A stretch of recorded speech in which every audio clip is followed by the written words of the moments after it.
Welcome, dear dreamer, to Candle by the Sea.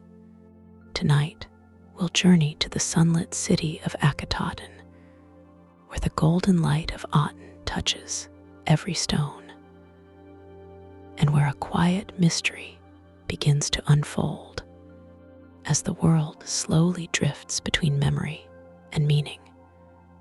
You are invited to let your thoughts grow lighter with every breath. So get comfortable and allow this story to carry you gently toward peaceful sleep. And if you enjoy relaxing bedtime stories, you are warmly invited to subscribe and join me for many more quiet journeys beneath the stars. Now close your eyes and let us begin. The Sun That Forgot Its Name. Part 1. The City of the New Sun. The desert did not greet Akhetaten with noise. It greeted it with light, a wide, endless light that seemed to rise not only from the sun above, but from the sand itself, as if the ground had learned to remember brightness and now gave it back to the sky. The city was still young. Stone was still becoming walls. Paths were still becoming streets. And silence still lingered between buildings that had not yet learned the weight of time. From above, Akhetaten looked like a thought that had just been spoken aloud by the desert. Elongated, open, fragile in its newness. And at its center, rising gently from pale foundations of limestone and dust-colored stone, stood the temple of Aten. It did not rise like other temples of Egypt. It did not try to dominate the horizon. Instead, it seemed to receive the sun rather than resist it, its columns spaced widely, its courtyards open to the sky, its boundaries soft enough that light moved through it without interruption. Every morning, the sun entered it completely, and every evening, it left without resistance. Inside the palace, the air was cooler, not cold, just softened by shaded stone and woven linen curtains that moved slightly with the desert wind. This was where Nefertiti stood. She did not speak at first. She often didn't, when the day was still deciding what it wanted to become. Beyond the open balcony, Akhetaten stretched quietly outward, unfinished gardens, half-shaped roads, distant workers moving like slow notes in a larger silence. And beyond it all, the desert waited, not empty, just patient. Nefertiti's gaze rested on the horizon, where the sky and sand met without clarity. It was difficult, even now, to separate where one ended and the other began. She had grown used to that. A soft sound of movement came from behind her. Not footsteps with authority, not announcement, just presence becoming visible. Akhenaten had entered the space without ceremony. He stood for a moment beside her without speaking, looking out at the same horizon. For a while, there was only the shared direction of their attention. The same light, the same distance, the same city slowly forming itself below them. Then he spoke quietly. It feels different every morning. Nefertiti did not turn. It is the same sun. A pause. Then Akhenaten answered, almost as if he had expected her to say that. Yes, he said, but it arrives as if it remembers something new each time. She finally looked at him, not sharply, not searching, just gently, as one might look at something familiar that has begun to shift in small ways. Akhenaten's face carried the marks of sleeplessness, but not exhaustion. More like thought that had not yet settled. Behind his eyes, something was always moving. Not urgency, direction, a belief that did not need to speak loudly to exist. Nefertiti returned her gaze to the horizon. "The city is still learning to exist," she said, "and the world is still learning to look at it," Akhenaten replied. That was how he often spoke now, not as declaration, but as unfolding observation, as if language itself was being rebuilt with him. Below them, the temple of Aten was beginning to fill with light. Priests moved quietly through its open courtyards, their silhouettes passing through sunbeams that fell like solid pillars from the sky. There were no deep shadows inside the main sanctuary, only gradients of brightness, gold on stone, white heat on sand, and the feeling that nothing here was hidden from the sun, that everything was already seen, even what had not yet been spoken. Nefertiti descended later. The palace steps were wide and shallow, designed not for urgency, but for presence. Each step carried a slight warmth from the morning light that had already passed over it. She walked without attendants, not because she was alone in authority, but because solitude had become part of the rhythm of the city itself. Akhetaten did not feel crowded, even when people filled it. It felt like a place, still deciding how close things should be to one another. At the edge of the temple courtyard, she found Akhenaten again. He was standing among the open columns, looking upward, not at anything specific, at everything at once. Above him, the sun disk of Aten had begun its full ascent.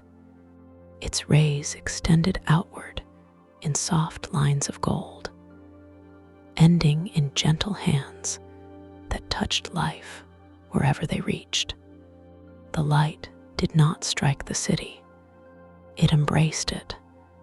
Akhenaten raised his hands slightly, not in worship, but in recognition, as if acknowledging something that had always been there, but had only now chosen to be seen clearly.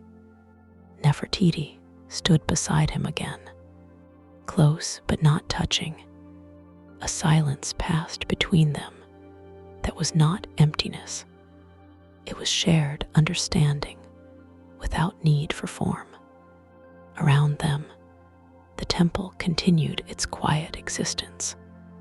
Wind moved through open stone corridors. Sand shifted softly at the base of columns. Birds crossed the sky without urgency, their shadows briefly touching the ground before dissolving again into light.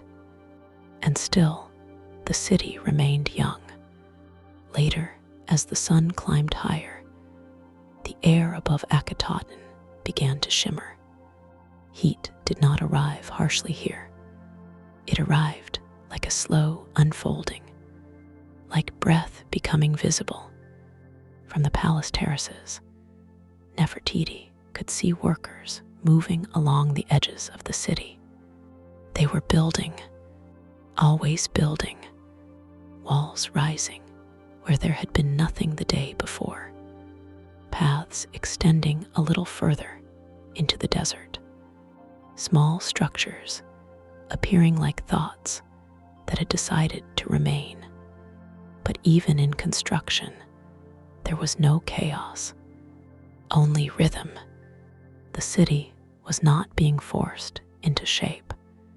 It was agreeing to become one. Akhenaten spoke again, later in the morning. "They still remember the old gods," he said quietly. Nefertiti did not respond immediately. She understood what he meant. Or perhaps she understood what he was trying not to say. "The desert remembers everything," she replied finally. "Yes," he said, "but the sun does not choose to repeat it." That sentence lingered in the air, between them longer than the others. Not heavy, just present, as if it had found a place to rest, without being fully understood. At noon, the light was at its fullest. Akhetaten no longer looked like a newly built city. It looked like a place temporarily held together by brightness. Stone, sand, water channels, gardens still forming, all of it suspended under the attention of the sun. There were no deep shadows anywhere now, only variations of gold, and silence softened by heat. Nefertiti returned to the balcony. From there, she could see the full stretch of the city again, and something about it felt suspended, not unstable, not fragile, just unfinished in a way that was not architectural, but something quieter, something about belief itself still forming its edges. Behind her, Akhenaten approached again, slower this time. He stood beside her, without speaking for a long time. Then, very softly, he said, "Do you ever feel that the sun is not above us, but within us?" Nefertiti did not answer immediately, not because she rejected the thought, but because it was not something that wanted an immediate reply. "I feel," she said finally, "that it watches differently here." Akhenaten nodded slightly, as if that was enough, as if agreement was not required, only recognition. And above them, the sun of Aten continued its slow movement across the sky, filling the new city with a light that did not simply illuminate the world, but seemed, for a brief moment, to be teaching it how to exist. Part 2. The Queen Who Watches Light. The city did not sleep. It softened. That was how nights in Akhetaten felt, less like darkness arriving, and more like light slowly learning to breathe more quietly. Even after the sun disappeared behind the desert edge, its presence did not fully leave. It remained in the stone, in the sand, in the pale walls of unfinished buildings that still held warmth like memory. Nefertiti stood alone in the upper chamber of the palace. This room faced east. It always did, not because it was practical, but because everything in Akhetaten was built with attention to the sun's path, as if even architecture was learning to follow devotion.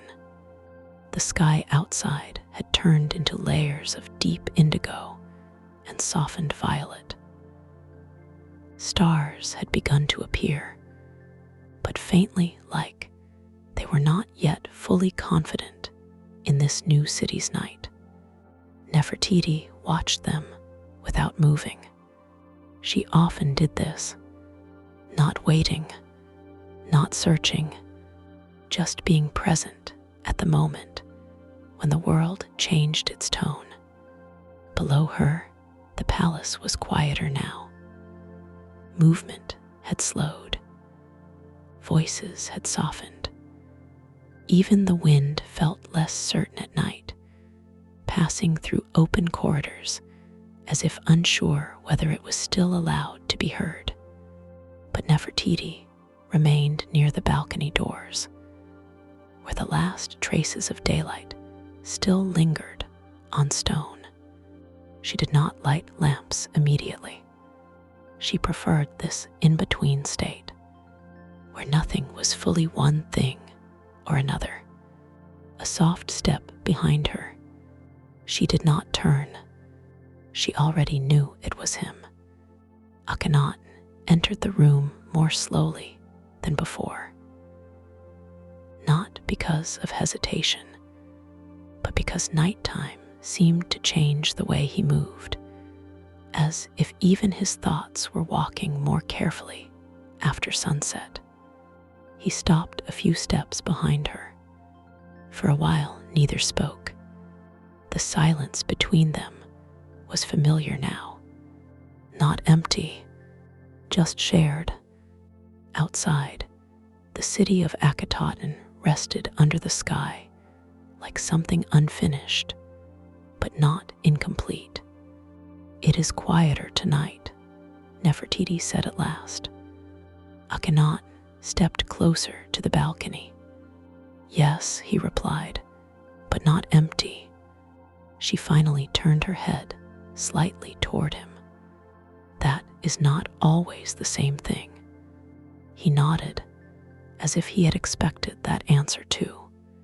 In the faint light from outside, his face looked softer than it did in the sun.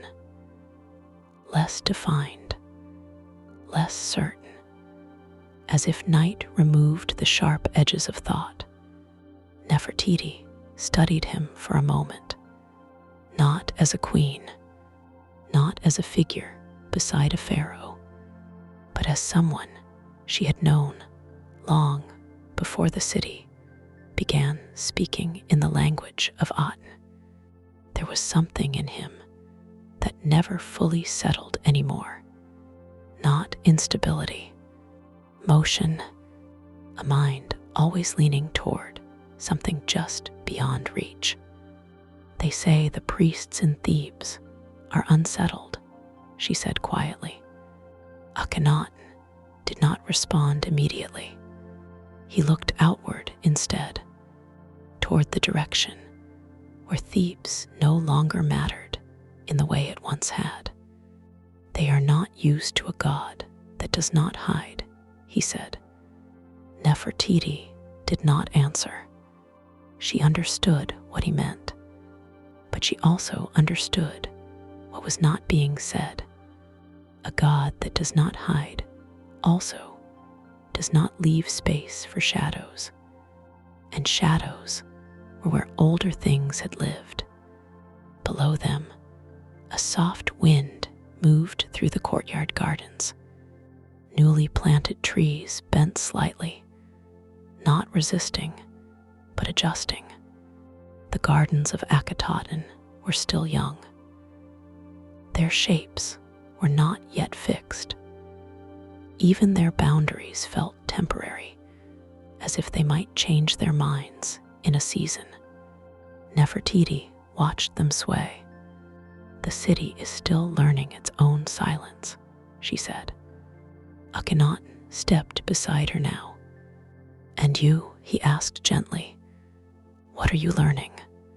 The question was not sharp. It was not demanding. It was simply present, like everything else between them. Nefertiti considered it for a moment. Then she answered softly, "I am learning how much light a place can hold before it begins to feel like memory instead of presence." Akhenaten looked at her then, not immediately speaking, not interrupting, just listening in a way that felt deeper than attention. For a while, Neither of them moved. The night continued to settle around the city, and in that settling, Akhetaten felt less like a place being built and more like a place being slowly revealed by darkness, as if the night itself was not covering it, but defining its edges. Later, Nefertiti walked through the inner corridors of the palace alone. Her steps were quiet against stone floors warmed by the day. The palace was not large compared to older royal structures in Egypt, but it felt open in a different way. Air moved more freely here. Light always found a path. Even at night, there was no sense of confinement, only space that had not yet decided what to become. She passed through rooms where linen curtains hung still in the absence of wind.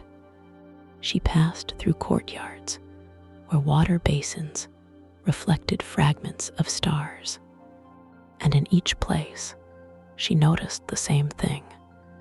Nothing in Akhetaten resisted light.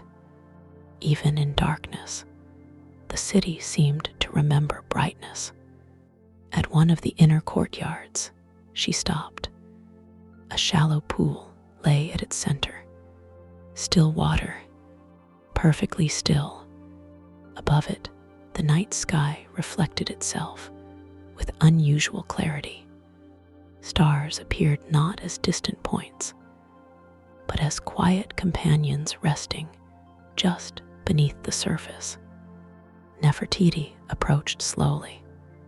Her reflection appeared beside them, not distorted, not fragmented, but soft, almost uncertain, as if even her own image was not fully decided yet.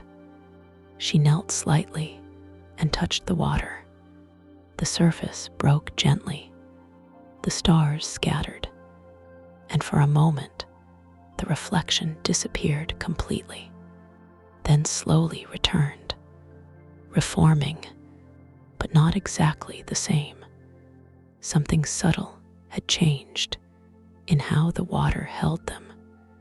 Nefertiti watched this carefully, not with surprise, with attention, as if the pool had just demonstrated something it knew she would notice eventually. Footsteps again, closer this time. She did not look up immediately. Akhenaten had followed her. He stood at the edge of the courtyard, watching her near the water. "You are awake often at night," he said. Nefertiti remained kneeling for a moment longer before standing. "So are you," she replied. A faint pause. Then he said, "I am not always sure I am awake in the same way anymore." She turned toward him. The lantern light from the corridor behind him softened his silhouette. "And what way is that?" she asked. He hesitated, not because he lacked words, but because what he was about to say did not fully belong to words. "When I look at the sun," he said finally, "it feels less like something above us and more like something that remembers us." Nefertiti did not respond immediately. She looked at him for a long time, not searching for meaning, but for certainty that he was still anchored to the world they shared. "You speak of it," she said carefully, "as if it thinks." Akhenaten did not deny it. "I think it recognizes," he said instead. The word lingered between them. Recognizes, not commands, not rules, not distance. Recognition implied relationship, continuity, connection. A breeze passed through the courtyard. The water in the basin rippled faintly again. The stars blurred for a moment, then returned. Nefertiti stood slowly. "Then what does it recognize?" she asked. Akhenaten looked upward, not at the sky exactly, but through it. "Life," he said softly, "not in forms, but in light." Nefertiti turned away slightly, not rejecting, just absorbing.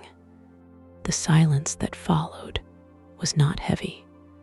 It was wide, like the space between distant dunes, or the pause before dawn decides to begin.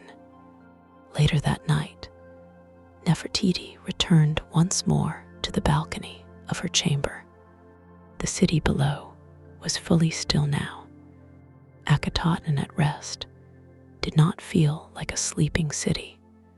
It felt like a city listening to something it could not yet name.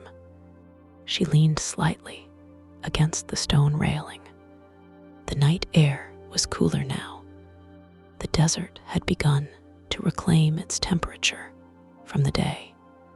Above her, the stars were brighter, clearer, more confident in their presence. And yet, even in that clarity, something about them felt distant, not unreachable, just patient.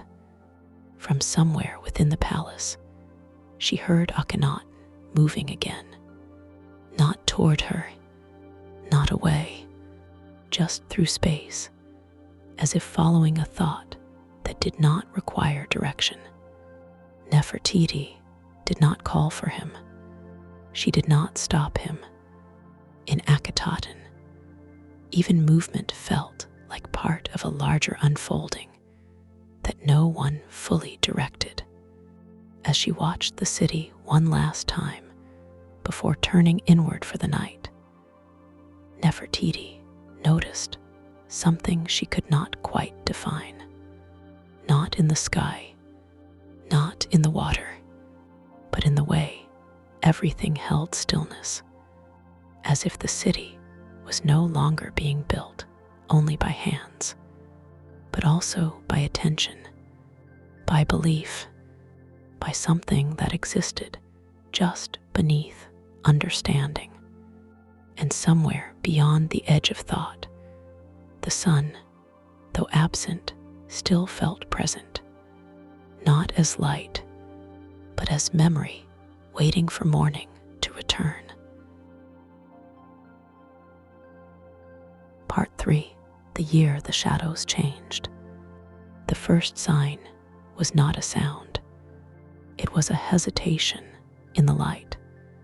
In Akhetaten, the sun had always arrived cleanly, unbroken, as if it knew exactly where it belonged the moment it touched the horizon. But that morning, something subtle shifted, not in the sun itself, in how it reached the city. The light came slightly angled, as if passing through something unseen before it touched the sand. Shadows formed where they had not formed before, thin, elongated, uncertain lines stretching across courtyards that used to feel fully open to the sky. Nefertiti noticed it first while standing in the upper balcony. She did not call it change. Not yet. She simply watched it, the way one watches something familiar behaving in a slightly unfamiliar way, waiting to see if it will correct itself. It did not. Below her, Akhetaten was already awake. The city had grown since its first days. Stone structures now held more weight. Gardens had expanded into clearer shapes. Roads had begun to settle into patterns that no longer felt temporary. And yet, even with this growth, it remained a city built around openness. The sky was still supposed to be uninterrupted, the sun still supposed to be direct. But now, faint shadows moved differently across the ground. Not darker, just longer, more deliberate. Akhenaten arrived at the balcony without announcement. Nefertiti did not turn immediately. She already knew he would feel it too. He stood beside her, silent for a long moment, looking out across the city. Then he spoke softly. "The light is not the same." Nefertiti answered without looking at him. "It is the same sun." A pause. Then Akhenaten replied, "Yes, but something is standing between it and us." That sentence changed nothing outwardly, but something in the air around them became more attentive, as if even silence had begun to listen more closely. Over the next days, the change became more noticeable. Not sudden, not dramatic, but persistent. Shadows appeared where they had never been before, under columns that once stood fully illuminated, along walls that used to glow evenly throughout the day. At first, priests dismissed it as passing dust in the air, then wind patterns, then coincidence. But Akhenaten did not treat it as any of these things. He stood in the temple courtyard longer each morning, watching how the sun entered the space, how it did not enter it the same way twice. Nefertiti began to walk the city more often, not in ceremony, not in procession, just walking, observing.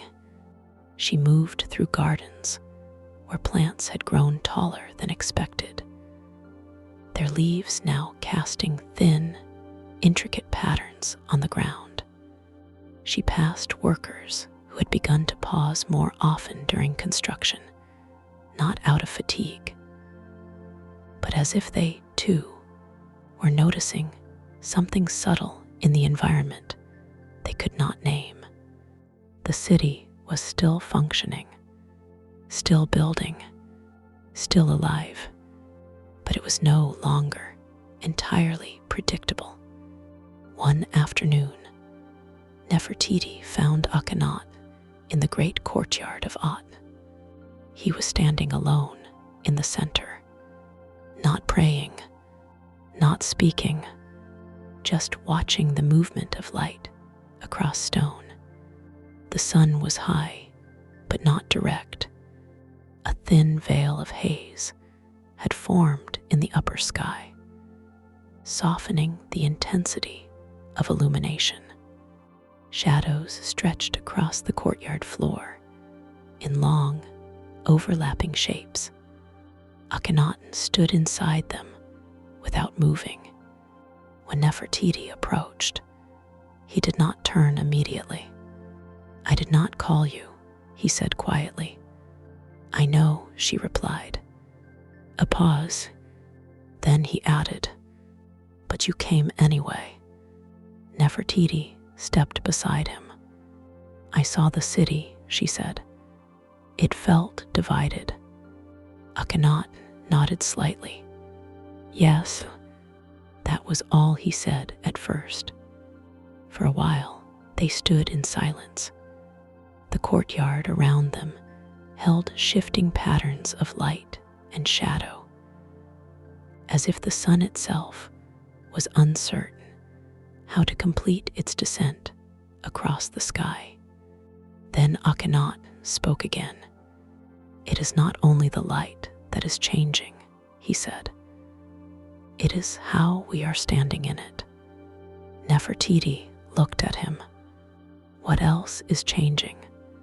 He hesitated, not from doubt, from the difficulty of expressing something that had no stable shape yet. "Attention," he said finally. "The way things are seen." Nefertiti did not answer immediately. The words lingered. The way things are seen. That night, the palace felt different. Not structurally, emotionally.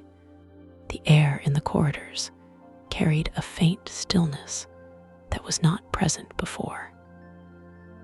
Lamps burned as usual, but their light seemed slightly less certain, as if it was no longer fully claiming the space it occupied. Nefertiti walked alone again. Her footsteps echoed softly along stone floors. She passed the central chamber where offerings to Aten were placed each morning. The space was empty now, but not absent. It felt as if something had recently been there and had not fully left. In the weeks that followed, Akhenaten withdrew more into observation. He spent long hours in open courtyards, watching the sun at different angles throughout the day. Sometimes he spoke to priests. Sometimes he did not. But always he was watching, as if trying to understand not what the sun was doing, but what it was becoming. Nefertiti remained close to the city's rhythms. She met with builders. She walked through gardens, still in formation. She listened to the quiet conversations of workers who now spoke less about construction and more about light, not in fear, in curiosity, as if the city itself had begun teaching them to notice differently. One evening, Nefertiti returned to the temple of Aten just before sunset. The courtyard was nearly empty. Only a few priests remained, moving slowly through final rituals of the day. She stood near one of the wide columns and waited. The sun began its descent. At first, everything was familiar. Gold light, soft expansion of shadow, warmth across stone, but then again the change, a slight distortion in how light fell across the courtyard. Not obstruction, not interruption, more like layering, as if something invisible had been placed between the sun and the ground, without fully blocking either. The shadows lengthened unevenly. Some areas darkened earlier than others. Some remained bright longer than expected. Nefertiti watched all of it without speaking. Akhenaten arrived while the sun was still above the horizon. He did not approach immediately. He stood at the entrance of the courtyard, observing the same phenomenon. After a long silence, he said, "It is not failing." Nefertiti replied, "No." Another pause. Then he added, "It is becoming something else." That sentence felt heavier than the others, not because it was dramatic, but because it removed certainty from the structure they had been building their lives around. That night, Akhenaten did not sleep in the palace chamber. He remained in the open courtyard until darkness settled completely. Nefertiti joined him later. They did not speak at first. Above them, the night sky was clear, but even the stars seemed slightly altered in perception, less fixed, more distant, as if the sky itself had shifted its depth. Akhenaten finally spoke.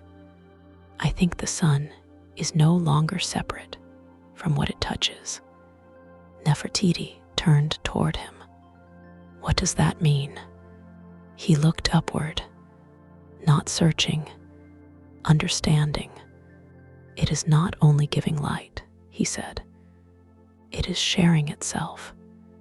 Nefertiti considered this, then asked quietly, "With what?" Akhenaten did not answer immediately. When he did, his voice was softer than before. "With everything that receives it." The words did not settle easily. They hung in the air between them, not as explanation, but as expansion.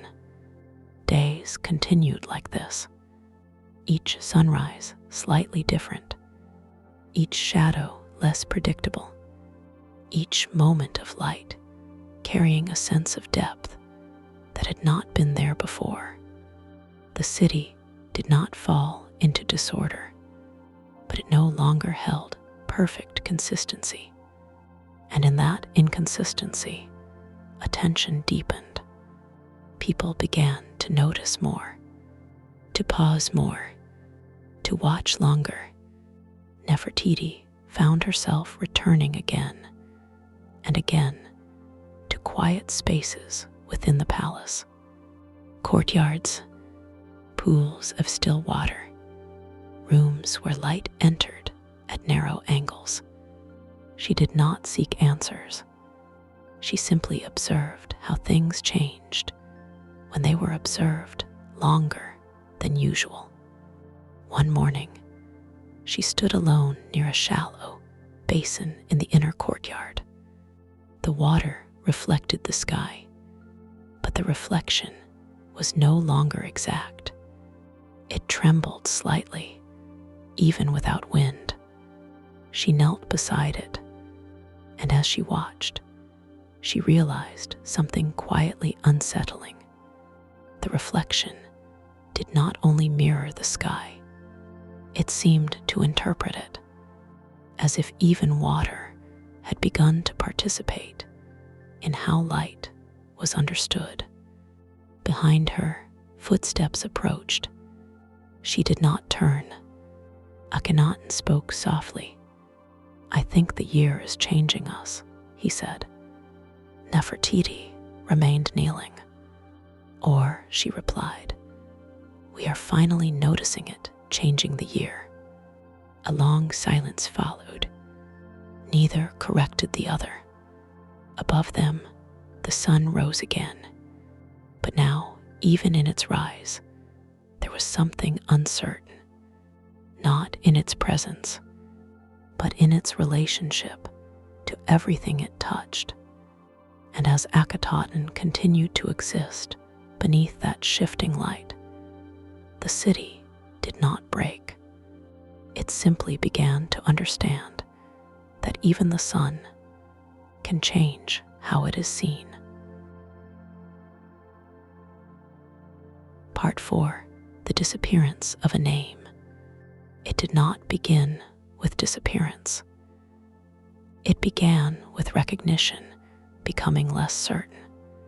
The night in Akhetaten did not feel like other nights in Egypt. It did not arrive with sharp edges or sudden darkness. Instead, it unfolded slowly, like ink spreading through thin linen, soft, inevitable, and impossible to stop once it had begun. From the palace terraces, the city looked like it was breathing. White limestone walls held the last warmth of the sun, glowing faintly even after the sky had turned deep indigo. The streets below were quieter now, but not empty. Shadows moved between pillars, between courtyards, between the long pools of water that reflected the temple of Aten like a second sky trapped on earth. Inside the royal chamber, Nefertiti stood alone. She was not dressed for ceremony. There were no heavy crowns tonight, gold collars pressing into her shoulders. Only a light linen gown and the faint scent of lotus oil on her skin.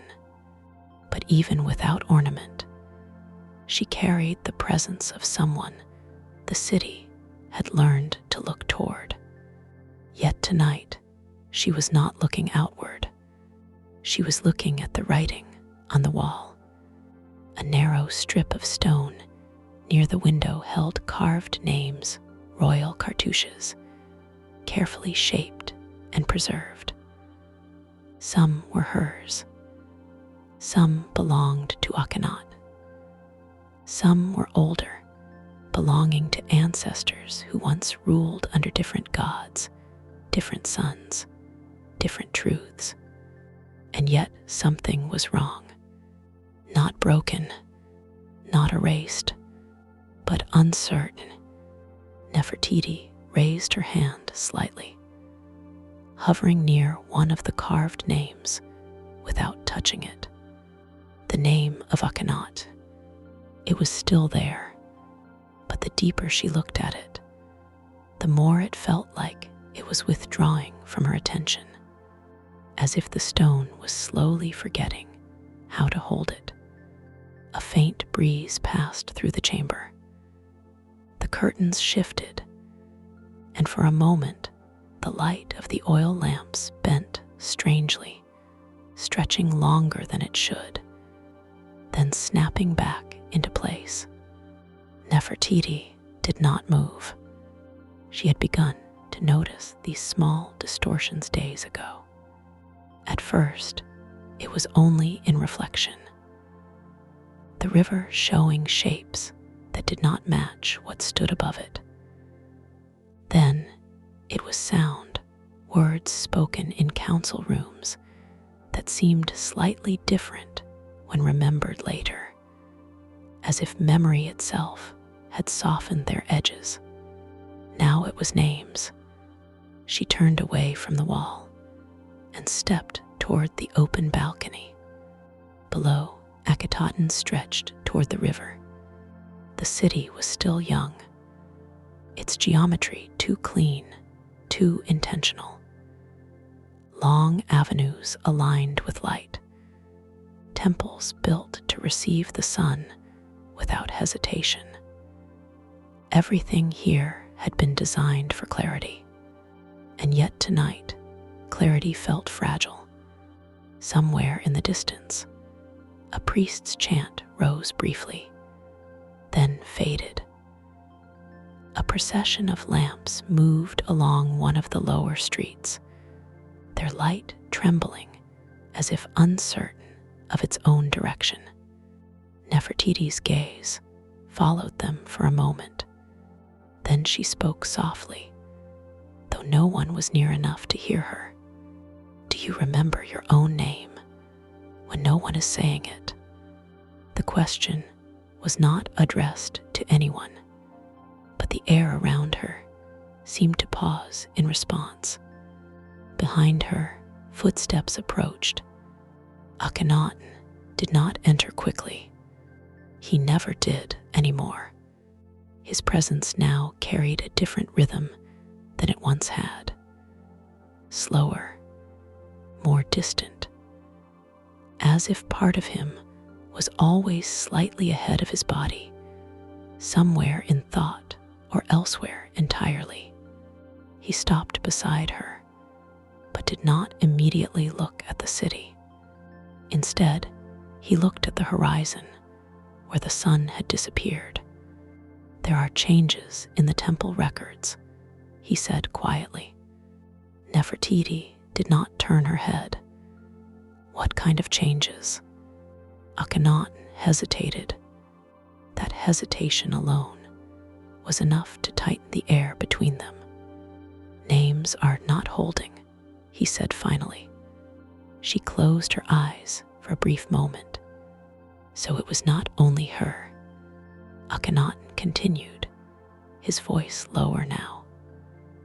When scribes copy the cartouches, they find that some lines do not remain consistent. The same name written twice does not always appear identical. That is not possible, she said. It is happening, he replied. Silence followed. Below them, the city continued its quiet movement. A dog barked once in the distance, then stopped as if reconsidering. Nefertiti finally turned toward him. Which names? She asked. Akhenaten met her gaze now, fully. For a moment, he did not answer. Then he said, mine. The word did not land like a revelation. It landed like absence.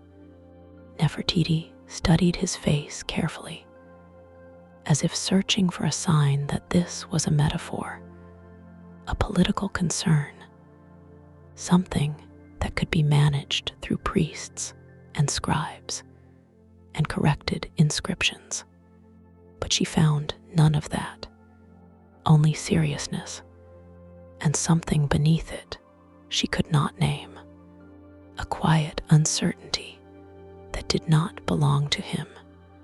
She stepped past him and back into the chamber. The wall with the carvings was still there, the names still present, but now she looked at them differently. Akhenaten followed her slowly. You see it too, he said. It was not a question. Nefertiti raised her hand again toward the carved name, and this time she did not see the name clearly. It was as if her mind could not settle on its shape. The lines of the hieroglyphs remained, but their meaning refused to assemble itself fully. Like a word on the edge of memory that never quite returns. I remember it, she said quietly, but even as she spoke, she felt something unsettling. The memory was there, but it was becoming difficult to attach it to sound, to voice, to certainty. Akhenaten stepped closer to the wall. We built this city on clarity, he said, on the one light, the one truth that does not divide itself. Yes, Nefertiti said, but her voice was less certain now. Outside, the wind shifted again, and for a moment, the oil lamps flickered in a pattern that resembled writing. Not language, but something close to it.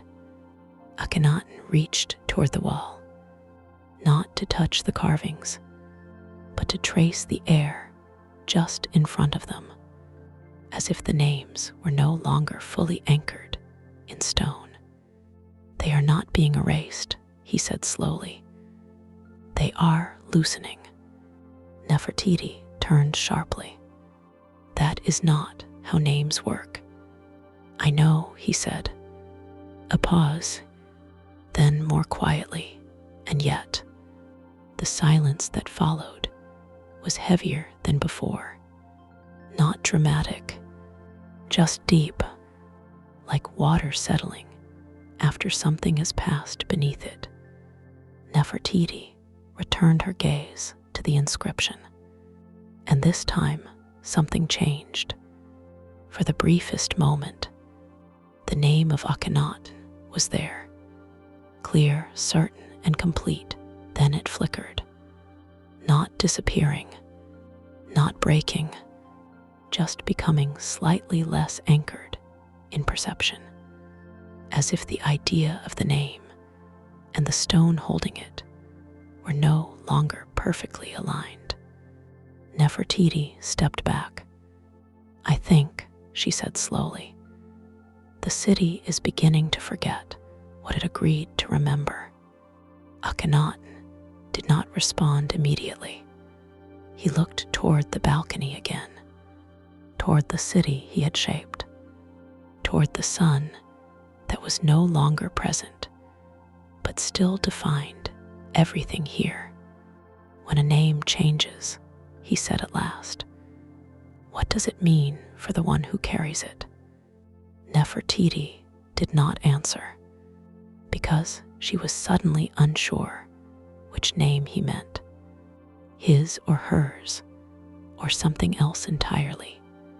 And far below them, in the quiet geometry of Akhetaten, the wind moved through the streets like a soft hand turning pages that were no longer fully written.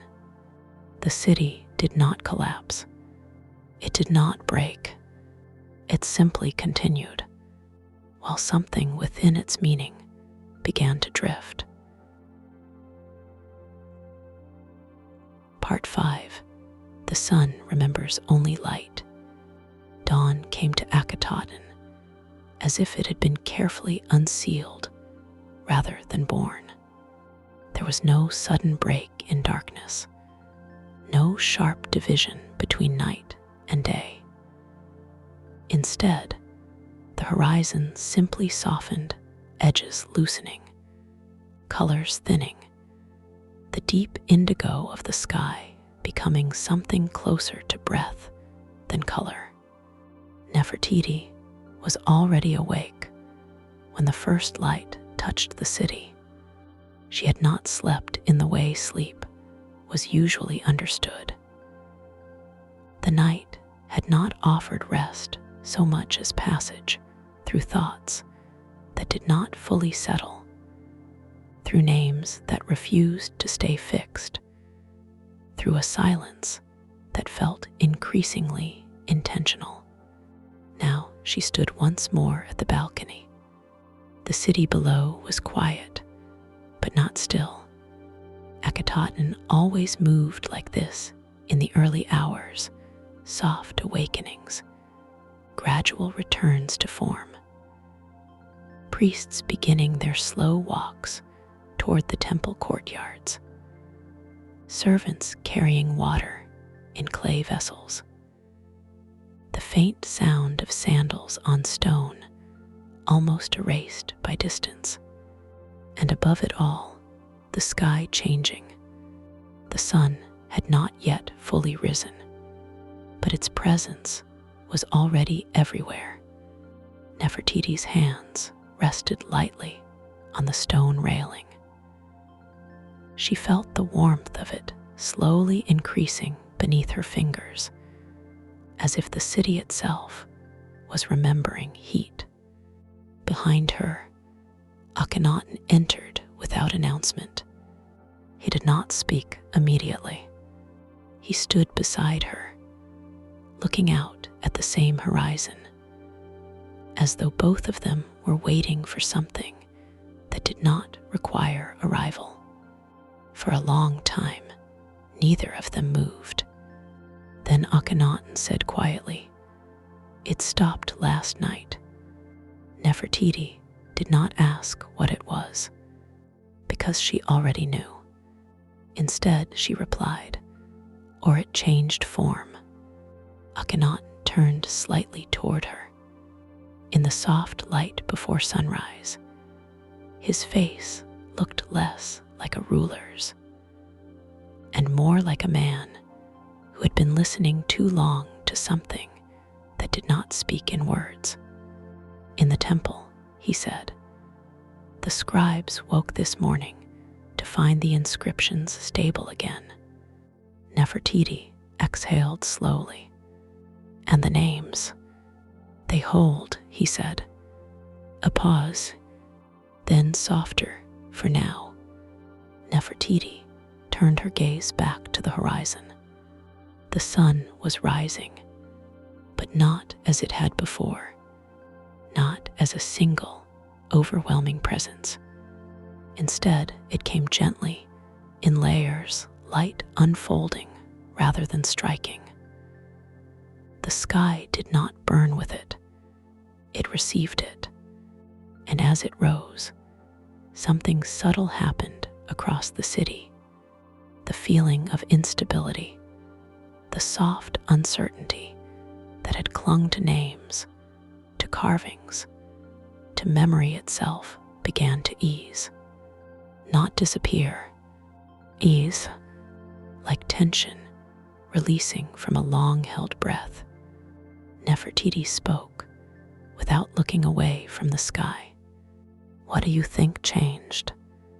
Akhenaten was silent for a moment. When he answered, his voice carried something quieter than certainty. "Perhaps nothing changed," he said. "Perhaps we were simply seeing the sun without agreement." Nefertiti glanced at him. He continued, "We built Akhetaten on the idea that light is singular, that truth is one direction, one form, one voice of Aten across all things." "Yes," she said, but now the word felt less like doctrine and more like memory. Akhenaten looked toward the rising sun. "And yet," he said, "light never arrives the same way twice." As if responding to his words, the first full edge of the sun broke above the horizon. Not violently, not dramatically, just completely. The city below shifted in color as it did, stone walls turning gold, water in distant canals catching fire for a brief moment before settling into brightness. But something else happened too. Nefertiti noticed it first in the reflection of the palace pool below. The water was no longer unstable. It was clear, not just in surface, but in perception. The distortions were gone. The slight hesitation of reflection that had made everything feel uncertain had disappeared. She turned slightly. "Do you see it?" she asked. Akhenaten nodded. "Yes." They stood in silence again, but it was no longer the same silence as before. This one felt settled, not resolved in explanation, but in presence, as if the world had decided, for the moment, to agree with itself. Below them, the city continued waking. A procession of priests moved toward the great temple of Aten. Their steps were synchronized not by command, but by habit shaped over time. The white stone of the temple reflected the sun so fully that it no longer appeared as structure, but as continuation of light made visible. Nefertiti watched it for a long time. Then she said softly, "When the names were unstable, I thought we were losing something." Akhenaten turned slightly toward her. "And now?" She hesitated. "Then now I think we were seeing how fragile agreement is." A faint breeze moved across the balcony. It carried warmth with it, not the heat of midday, but the gentle beginning of it. Akhenaten looked at her carefully. "And what do you think names are?" he asked. Nefertiti did not answer immediately. She looked out at the city instead, at the sun touching every surface at once, not selecting, not separating. Then she said, "Names are how we hold light still long enough to speak about it." Akhenaten did not respond at first, but something in his expression shifted slightly. Not realization, recognition. Below them, a bell sounded from the temple. It sounded once, softly, not urgent, just present. The city responded not with movement, but with alignment. As if that single sound had reminded everything of its place. Akhenaten finally spoke. "When the names loosened," he said, "I thought it was collapse." Nefertiti turned toward him. "And now?"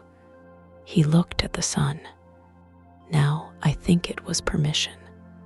The word hung in the air between them. Permission, not destruction, not correction, something more uncertain, and therefore more alive. Nefertiti stepped away from the railing and walked slowly back into the chamber. Akhenaten followed. The carved wall was still there, the inscriptions still present, but now, in the full morning light, they looked different again. Not unstable, not fading, just ordinary, as if they had always been this way. She stood before them, and for the first time, she did not try to test their certainty. She simply observed them. Akhenaten stood beside her. "The scribes will continue their work," he said. "They will record, restore, maintain consistency." "Yes," she said softly. A pause. Then she added, "But consistency is not the same as truth." Akhenaten looked at her. For a moment, he did not speak. Then he said, "What is truth then?" Nefertiti turned slightly toward the window, toward the sun filling the city, and she answered gently, "Truth is what remains when fear of change is no longer needed." Silence followed, but it was not empty. It felt full. Outside, the city was now fully awake. Light moved across it in steady continuity, no longer breaking itself into uncertain fragments. The river beyond the city glowed with a calm reflection of sky and stone and movement that no longer seemed divided. Akhenaten stepped closer to the wall one last time. He raised his hand toward the inscription, but did not touch it. This time, he was not testing whether it would hold. He was simply acknowledging that it existed. Then quietly he said, "The sun does not repeat itself." Nefertiti turned toward him. "No," she said softly, "but it remembers only light." And so, beneath the endless sky, the city rested once more in quiet light. Thank you for spending this peaceful journey with me. If this story helped you relax, you are warmly invited to subscribe for more gentle stories to accompany your evenings. Until our next journey, may your dreams be filled with warmth, wonder, and peaceful light. Good night, dear dreamer.